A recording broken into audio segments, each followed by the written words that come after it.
आमचा जीवाजीव आहे तोपर्यंत आमचा विरोध ह्या रस्त्याला राहील.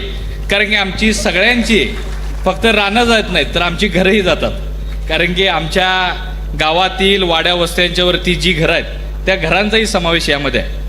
आता शक्तिपीठाबद्दल चर्चा बऱ्याच नेते मंडळींनी बऱ्याच लोकांनी सांगितल्या की शक्तिपीठ असं आहे तसं आहे. मला वाटते की पीठं जोडण्यासाठी हा रस्ता काढणार असं शासनानं सांगितलेलं आहे. मला वाटतं साहेब देव कुठला माणसाला मारायला येत नाही आणि हे कुठली पद्धत नवीन काढलेली आहे की बाळूमामाला जाण्यासाठी बोरड्यातील 550-600 एकर जमीन जाणार. साहेब बाळूमामाचा एवढी भक्ती आमच्या गावामध्ये आहे, एवढा मोठा जागर होतोय.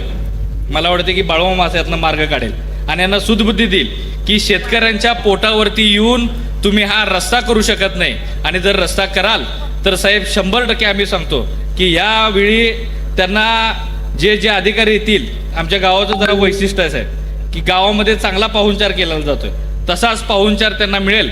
आणि शक्तिपीठ रद्द करण्यासाठी बोरोडेकर उंदरवडेकर असू द्यात सगळी लोक ताकदीनं आपल्या पाठीशी राहतील असा शब्द देतो. राजकारणापलीकडे जाऊन आपल्याला आपण माणूस म्हणून महत्वाचा आहे. आणि साहेब 550 एकराचं साधं गणित घातलं तर 25,000 ऊस उत्पादक 25,000 टन ऊस उत्पादन आमच्या शेतकरी 50 टनांना जर काढलं तरी होतंय. 10 कोटीच्या आसपासचं उत्पन्न होतंय. अशाच नवनवीन अपडेट्ससाठी डिजिटल कोल्हापूर चॅनेलला सबस्क्राईब करायला विसरू नका.